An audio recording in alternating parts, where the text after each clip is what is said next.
तो कहानी की शुरुआत में हमें साल 2063 का समय दिखाया जाता है, जहां हम देखते हैं कि पृथ्वी के बढ़ते तापमान और इंसान की गलतियों की वजह से सी लेवल इतना ज्यादा बढ़ गया है कि चारों तरफ सिर्फ पानी ही पानी है और ज्यादातर पृथ्वी अब तक डूब चुकी है। लेकिन अभी पृथ्वी के सिर्फ 2 कॉन्टिनेंट्स पूरी तरह से बचे हुए हैं, पर दोनों मिलकर रहने के बजाय बचे हुए रिसोर्सेज के लिए एक दूसरे से लड़ते रहते हैं। यही कारण था कि दोनों ही कॉन्टिनेंट्स के बीच अक्सर वॉर का खतरा मंडराता रहता था। इसीलिए दोनों के बीच में इनमें से एक कॉन्टिनेंट ने अपने मिलिट्री बेस का निर्माण किया ताकि दूसरे कॉन्टिनेंट को कोई भी हरकत करने से पहले रोका जा सके। इस बेस का नाम सेंटिनल था और ये समुद्र के बीचों बीच बनाया गया था। इस वजह से हर 2 सालों में यहाँ के स्टाफ को बदला जाता है। हर 2 सालों में यहाँ ड्यूटी दे रहे लोगों को लेने के लिए एक रेस्क्यू टीम आती है, मगर इस बार इन्हें लेने के लिए कोई नहीं आया था। इन लोगों को यहाँ रहते हुए 2 साल और 3 महीने से ज्यादा का समय बीत चुका था, लेकिन अभी इन्हें लेने कोई भी टीम नहीं आई होती है। इन 4 लोगों के नाम कैसिडी, सलिवन, बेन्स और हेंड्रिक्स होते हैं, जिनमें से हेंड्रिक्स इनका कैप्टन होता है। एक रात जब तूफान काफी तेज होता है और समुद्र में काफी ऊंची लहरें उठ रही होती हैं, उसी दौरान सलिवन फिशिंग करने की कोशिश कर रहा होता है, जिसका पूरा नेट फिश से भर गया था, जिस वजह से उसे ऊपर खींच पाना काफी मुश्किल था क्योंकि तूफान लगातार तेज होता जा रहा था। इसी बीच अचानक से आउटपोस्ट का ड्रेनेज पाइप टूट जाता है, जिस वजह से बेन्स को उसे ठीक करने के लिए जाना पड़ता है। लेकिन उसे ठीक करने के दौरान बेन्स का हाथ पाइप में फंस जाता है, जिसे वो बहुत ही मुश्किल से बाहर निकालता है। तो वहीं दूसरी तरफ सलिवन के हाथ से फिश से भरा नेट छूटकर पानी में गिर जाता है और इससे सारी मछलियां भी पानी में बह जाती हैं। यहाँ सलिवन दोबारा से मछलियां पकड़ने की कोशिश करता है क्योंकि इनके पास खाने की कमी थी और ऐसा मौका इन्हें फिर नहीं मिलेगा। लेकिन तूफान तेज होने की वजह से उसे हार माननी पड़ती है और सलिवन एक बड़ी सी लहर को आता हुआ देखकर हेंड्रिक्स के साथ अंदर आ जाता है और जब ये लहर सेंटिनल से टकराती है तो ये उसे पूरी तरह हिलाकर रख देती है, जिसके साथ सीन यहाँ से अगले दिन की सुबह पर शिफ्ट होता है और वहाँ हम देखते हैं कि सलिवन और बेन्स पिछली रात फिशिंग के टॉपिक को लेकर आपस में बहस कर रहे थे। क्योंकि सलिवन मछलियां पकड़ने में नाकामयाब हुआ था, इसलिए बेन्स उसे ताने मार रहा था। यहाँ दोनों को लड़ता देख हेंड्रिक्स उन्हें ऐसा करने से मना करता है। वो कहता है कि तुम लोग बच्चों की तरह लड़ना छोड़कर अपने अपने काम पर ध्यान दो। यहाँ काफी लंबे समय से घर न जा पाने के कारण बेन्स काफी ज्यादा गुस्सा था। वो हेंड्रिक्स से कहता है कि आप हमको आदेश देने के बजाय मेन कंट्रोल रूम से संपर्क करके ये क्यों नहीं पूछते कि हमें लेने अभी तक कोई शिप क्यों नहीं आई। इस पर हेंड्रिक्स बोलता है कि टेलीग्राफ मशीन इन फालतू कामों के लिए नहीं बल्कि रिपोर्टिंग करने के लिए है, और इतना कहकर हेंड्रिक्स वहां से चला जाता है। जिसके बाद सलिवन टेलीग्राफ के जरिए आज की रिपोर्टिंग बेस को देता है। यहाँ सलिवन हर रोज सिर्फ नो इवेंट्स लिखकर बेस को भेज रहा था, जिसके जवाब में उसे भी वही मैसेजेस वापस मिल रहे थे।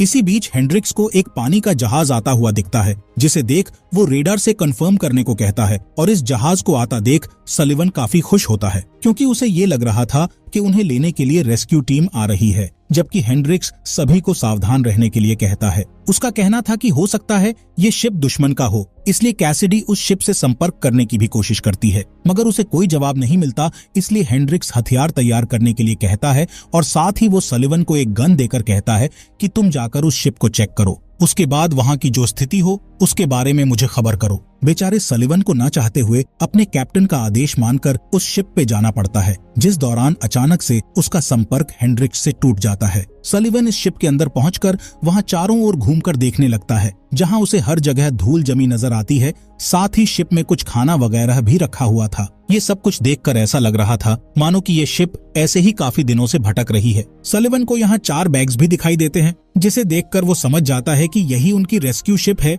लेकिन यहाँ आखिर हुआ क्या था और सब लोग कहाँ गए, ये सलिवन को समझ नहीं आ रहा था। इसी बीच सेंटिनल में जब हेंड्रिक्स से सलिवन की बात नहीं हो पाती तो वो समझता है कि सच में वो शिप दुश्मन की है और शायद उन लोगों ने सलिवन को मार दिया है और हेंड्रिक्स अब उस शिप को पूरी तरह तबाह कर देना चाहता था।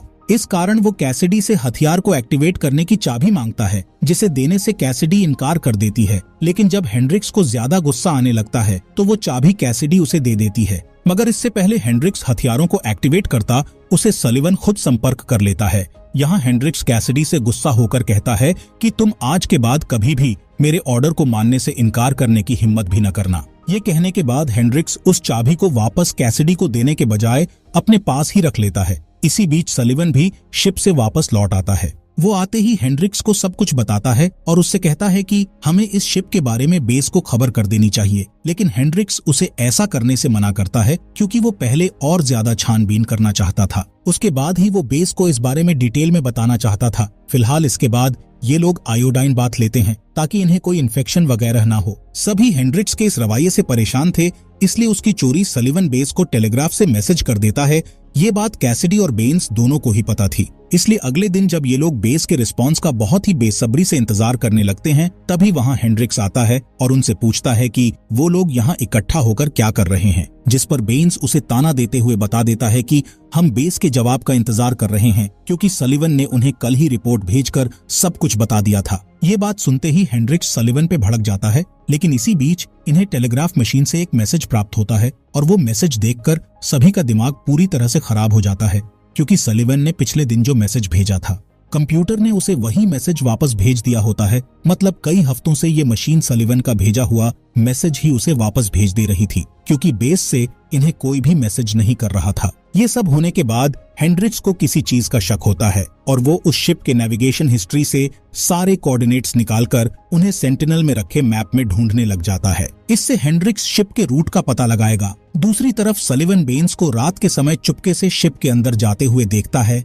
मतलब कि बेन्स के दिमाग में कोई अलग ही खिचड़ी पक रही थी। बेन्स के वापस आने पर सलिवन उससे पूछता है कि आखिर तुम इतनी रात गए शिप पर क्या करने गए थे। जिस बात का बेन्स कोई जवाब नहीं देता तो सलिवन दोस्तों की तरह उसके साथ ड्रिंक करने के लिए बैठ जाता है। जहां बेन्स आखिरकार अपना मुंह खोलता है, वो बताता है कि मैंने अपने परिवार को 2 साल पहले देखा था। इस वक्त वो कहाँ होंगे मुझे नहीं पता, इसलिए मुझे कुछ भी करके यहाँ से निकलना है, जिसके लिए मैंने प्लान बनाया है कि मैं इस शिप के इंजन को रिपेयर करके यहाँ से निकल जाऊंगा। यहाँ बेन्स के आइडिया को सुनकर सलिवन काफी ज्यादा खुश होता है और इसमें उसका साथ देने के लिए तैयार हो जाता है। इसके बाद वो ये बात आकर कैसिडी से शेयर करता है और कहता है कि यहाँ से निकलने के बाद हम दोनों अपना खुद का एक संसार बसाएंगे। लेकिन कैसिडी इस बात से कुछ खास खुश नहीं होती। अगले दिन सलिवन और बेन्स साथ में उस शिप पर जाते हैं जहां दोनों मिलकर किसी तरह से शिप के इंजन को ठीक भी कर देते हैं। पर जब दोनों वापस सेंटिनल पे लौटते हैं तो वहां हेनरिक्स दोनों का पहले से इंतजार कर रहा होता है। हेनरिक्स उन्हें ऑर्डर देते हुए कहता है कि तुम दोनों वापस जाकर शिप के जरूरी पार्ट्स खोलकर ले आओ और बाकी की शिप को वहीं डूबने के लिए छोड़ दो। साथ ही तुम लोग घर जाने की जिद भी छोड़ दो। तुम्हारा कॉन्ट्रैक्ट एक्सपायर कर गया है तो क्या हुआ, इसके बावजूद तुमको यहाँ गार्डिंग का काम करना होगा। उसके इस ऑर्डर को बेन्स और सलिवन मानने से साफ इनकार कर देते हैं। इस पर हेनरिक्स अपनी गन निकाल लेता है, इसलिए ना चाहते हुए भी दोनों को रिपेयरिंग का काम करना पड़ता है। हालांकि यहाँ अब भी उन्होंने हेनरिक्स का शिप को डुबो देने वाला आदेश नहीं माना था क्योंकि हेनरिक्स को कोई जरूरी बात करने के लिए कैसिडी ने बुला लिया था। कैसिडी हेनरिक्स से बताती है कि असल में हमारे ही कम्युनिकेशन सिस्टम यानी कि टेलीग्राफ मशीन में कुछ खराबी है क्योंकि हमारे मैसेजेस बेस तक पहुंच ही नहीं रहे हैं। दूसरी ओर हम सलिवन को अकेले देखते हैं। जिस दौरान वहां हेनरिक्स उससे मिलने के लिए आता है, वो सलिवन से कहता है कि मैंने और कैसिडी ने मिलकर ये फैसला किया है कि वो और मैं यहीं रहेंगे और तुम दोनों को मेरी एक चिट्ठी जाकर बेस में देनी होगी क्योंकि हमारे कम्युनिकेशन सिस्टम में कुछ गड़बड़ी आ गई है, इसलिए हमारा उनसे संपर्क ही नहीं हो पा रहा है। ये बात सुनकर बेन्स तो बहुत खुश होता है, लेकिन सलिवन थोड़ा दुखी था क्योंकि वो अपने साथ कैसिडी को भी ले जाना चाहता था, जिस बारे में बात करने के लिए वो कैसिडी के पास जाता है। सलिवन उससे बोलता है कि तुम भी हमारे साथ चलो और हेनरिक्स को यहीं सड़ने दो, मगर कैसिडी अपनी मर्जी से यहाँ रुकना चाहती थी। वो सलिवन से बोलती है कि मैं तुमसे प्यार नहीं करती और जो भी हमारे बीच हुआ वो सब मैंने टाइम पास करने के लिए किया था, इसलिए तुम यहाँ से निकलकर अपनी नई जिंदगी शुरू करो। यहाँ कैसिडी की ये बात सुनकर सलिवन काफी ज्यादा दुखी होता है। इसके कुछ देर बाद हम हेनरिक्स को फिर से शिप से मिले कोऑर्डिनेट्स को चेक करते हुए देखते हैं, जिससे उसको एक बहुत ही ज्यादा चौंकाने वाली बात पता लगती है। दरअसल इन चारों में से कोई तो था जिसने जानबूझकर रेस्क्यू शिप को गलत कोऑर्डिनेट्स देकर उसे सेंटिनल से दूर रखा। मतलब कि इनमें से कोई एक दुश्मन से मिला हुआ है। बाकी चारों में से वो कौन है, इसका तो खुद हेनरिक्स को भी अंदाजा नहीं था। अगले दिन सुबह इन्हें अपनी तरफ एक और शिप आता हुआ दिखाई देता है, जिससे कैसिडी संपर्क करने की कोशिश करती है, लेकिन वहाँ से कोई जवाब नहीं आता। इस बार हेनरिक्स किसी को भी शिप में देखने के लिए नहीं भेजता है और इस बार बिना सोचे वो उस शिप पर हमला कर देता है, लेकिन उसका ये निशाना चूक जाता है। बाकी रेस्क्यू शिप का भी कोई अता पता नहीं था, जिसके बाद कोहरे को चीरते हुए इनके सामने वही शिप प्रकट होती है। तो ये लोग देखते हैं कि ये असल में कोई दूसरी शिप नहीं बल्कि वही रेस्क्यू शिप है और इसी के साथ यहाँ रिवील होता है कि ये सब हेनरिक्स ने ही किया था क्योंकि वो नहीं चाहता था कि कोई इस जगह से जाए। इसीलिए उसने पिछली रात इस शिप को दूर ले जाकर खड़ा कर दिया ताकि वो इन लोगों को बेवकूफ बनाकर इस शिप को तबाह कर सके। यहाँ जब सलिवन शिप पर हेंड्रिक्स के कहने के बावजूद हमला नहीं करता तो हेंड्रिक्स बेन्स पर गोली चला देता है और गोली उसके कान को छू कर निकल जाती है। ये देख बेन्स के मना करने के बावजूद सलिवन अपने दोस्त को बचाने के लिए तोप से उस शिप को आखिर उड़ा देता है, जिस दौरान मौका देखकर कैसिडी हेंड्रिक्स को पीछे से मार के बेहोश कर देती है, जिसे बेन्स जान से मारना चाहता था, लेकिन सलिवन उसे ऐसा करने से रोक देता है और वो हेंड्रिक्स को एक कमरे में ले जाकर बंद कर देता है। यहाँ इस बात पर बेन्स सलिवन से लड़ जाता है, जिसे कैसिडी समझाने की कोशिश करती है, तो बेन्स वहाँ से चला जाता है। साथ ही अब सलिवन और कैसिडी फैसला करते हैं कि वो दोनों टेलीग्राफ की हर फ्रीक्वेंसी को चेक करेंगे जब तक कि उनका किसी और से संपर्क नहीं हो जाता। इस दौरान कैसिडी सलिवन से माफी मांगती है। वो कहती है कि मैंने तुमसे जो भी कहा था वो सब झूठ था, बल्कि मैं तो तुमसे बहुत प्यार करती हूँ। ये सब मैंने इसलिए किया क्योंकि मैं नहीं चाहती थी कि तुम हमेशा के लिए यहीं फंसे रह जाओ। जैसे सलिवन कुछ कहता तो नहीं, लेकिन अब उसे कैसिडी की बातों का भरोसा नहीं था, इसलिए वो अपनी तरह से छानबीन करने का मन बनाता है। इसके बाद सलिवन हेंड्रिक्स को खाना देने के बहाने उससे बात करने के लिए जाता है। यहाँ वो हेंड्रिक्स से सवाल करता है कि अचानक ऐसा क्या हुआ कि तुमने अपना इरादा ही बदल दिया, जिस बात पर हेंड्रिक्स उससे कोऑर्डिनेट्स की गड़बड़ वाली बात बताकर ये कहता है कि उन कोऑर्डिनेट्स के हिसाब से रेस्क्यू शिप यहाँ 3 महीने पहले ही पहुँच गई थी, लेकिन हम में से किसी ने उसे गलत कोऑर्डिनेट्स देकर रास्ता भटका दिया। बाकी उसके बाद शिप पे मौजूद लोगों के साथ क्या हुआ इसका अंदाजा लगाना इतना मुश्किल भी नहीं था। सलिवन उससे कहता है कि तुम्हारा मतलब है कि हम में से कोई एक गद्दार है, जिसका हेंड्रिक्स हाँ में जवाब देता है, लेकिन सलिवन को उसकी बातें बकवास लगती हैं, इसलिए वो हेंड्रिक्स को वहीं बंद करके बाहर चला आता है और इसके बाद वो हर एक फ्रीक्वेंसी पर मैसेज करना शुरू कर देता है। इधर बेन्स नशे में धुत होकर आपे से बाहर होता जा रहा था। उसका दिमाग पूरी तरह से खराब हो चुका था, इसलिए जब कैसिडी कम्युनिकेशन रूम में सो रही होती है तो बेन्स उसके साथ जबरदस्ती करने की कोशिश करता है, जिससे किसी तरह से कैसिडी खुद को बचाती है। लेकिन अगले ही पल कैसिडी को पता चलता है कि बेन्स ने एक्सप्लोसिव्स और हथियारों की चाबियां उससे चुरा ली है, इसलिए वो तुरंत जाकर ये बात सलिवन से बताती है। इसके बाद दोनों मिलकर बेन्स को रोकने की कोशिश करते हैं, क्योंकि वो हथियारों को एक्टिवेट करने जा रहा था। कैसिडी आखिर में बेन्स को ये कहकर रोक लेती है कि अगर तुम मर गए तो अपने परिवार से कैसे मिलोगे। ये बात सुनकर बेन्स रोने लग जाता है, जिससे कैसिडी चाबियां वापस ले लेती हैं, लेकिन सलिवन इन हथियारों को लॉक करना चाहता था ताकि ऐसा कुछ कोई दोबारा न कर पाए, जिसके लिए उसे पासवर्ड की जरूरत होगी और वो पासवर्ड हेंड्रिक्स के पास है, इसलिए सलिवन उससे पासवर्ड पूछने के लिए जाने लगता है। जिस दौरान उसे बेन्स रोककर ये बताता है कि मैं सबसे पहले हेंड्रिक्स को ही मारने गया था, पर मेरे पहुंचने से पहले ही उसने पानी में कूदकर अपनी जान दे दी थी। ये सुनकर सलिवन जाके हेंड्रिक्स के कमरे को चेक करता है तो वहाँ सच में हेंड्रिक्स नहीं था। इसीलिए सलिवन हेंड्रिक्स की दी हुई चिट्ठी को पढ़ता है, जिसमें हेंड्रिक्स ने अपनी कमांड को बढ़ाने की विनती की थी।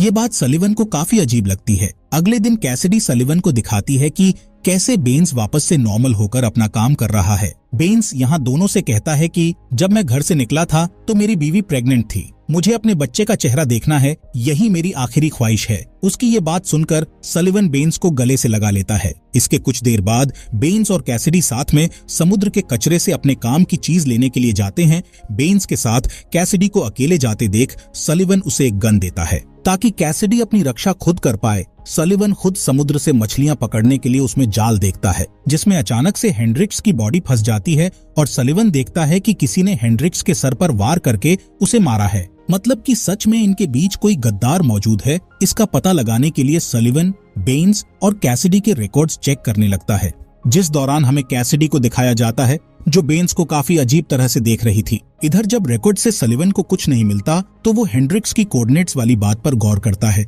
जिससे उसे पता लगता है कि जब रेस्क्यू शिप यहाँ पहुंचा तो किसी ने उसे गलत कोऑर्डिनेट्स देकर रास्ता भटका दिया और मौका पाकर उन्हें मार भी डाला। इसके बाद शिप यहीं पानी में भटकती रही। इसी बीच वहाँ पर कैसिडी भी आ जाती है। वो काफी ज्यादा रो रही थी। वो सलिवन से बताती है कि किसी चीज को पानी से निकालने के चक्कर में बेन्स पानी में गिरकर मारा गया। यहाँ इस घटना से सलिवन को पूरा यकीन हो चुका था कि वो गद्दार कोई और नहीं बल्कि कैसिडी ही है। फिलहाल वो अभी उससे कुछ भी नहीं कहता है और जब अगली सुबह कैसिडी सोकर उठती है तो सलिवन वॉकी टॉकी पर उसे बताता है कि मैं जानता हूँ वो गद्दार तुम ही हो जो हथियारों पर कब्जा करना चाहती हो, इसलिए तुमने हेंड्रिक्स और बेन्स की जान ले ली, लेकिन मैं तुम्हें तुम्हारे मकसद में कामयाब नहीं होने दूंगा। यहाँ कैसिडी देखती है कि सलिवन ने उसके पास से हथियारों की चाबियां चुरा ली हैं, जिस कारण वो तुरंत भागते हुए कम्युनिकेशन रूम की तरफ जाती है, जहां सलिवन एक्सप्लोसिव्स और हथियारों को एक्टिवेट करके इस सेंटिनल सहित सब कुछ तबाह कर देना चाहता था, क्योंकि उसके मुताबिक उसकी जिंदगी में कुछ भी नहीं रखा है। सलिवन कैसिडी के इस धोखे से पूरी तरह टूट चुका था। कैसिडी उससे बेनती करते हुए कहती है कि मेरे कॉन्टिनेंट के लोग इस वक्त बहुत ही ज्यादा मुसीबत में है, उनके ही लिए मैंने ये सब किया, पर सलिवन उसकी एक भी बात नहीं सुनता और आखिर में वो एक्सप्लोसिव्स और सारे हथियारों को एक्टिवेट कर देता है, जो करते ही स्क्रीन पर एक एरर मैसेज आता है। दरअसल बेन्स ने इसके सिस्टम में इस तरह से बदलाव कर दिया था कि कोई चाहकर भी इसे एक्टिवेट नहीं कर सकता था। ये बात जानकर सलिवन और कैसिडी दोनों ही हार मानकर बैठ जाते हैं और इसके बाद दोनों के बीच ये तय होता है कि अब चाहे किसी का भी कॉन्टिनेंट यहाँ हमला करे या कब्जा करने की कोशिश करे, तो हम दोनों उनसे अपने इस सेंटिनल की हमेशा रक्षा करेंगे, क्योंकि ये हम दोनों की ही दुनिया है जहां दोनों साथ में खुशी खुशी रहेंगे। और इसी के साथ ये अमेजिंग मूवी यहीं पर खत्म हो जाती है। दोस्तों, हमारे फॉक्स एक्सप्लेनर हिंदी चैनल को सब्सक्राइब करना मत भूलना।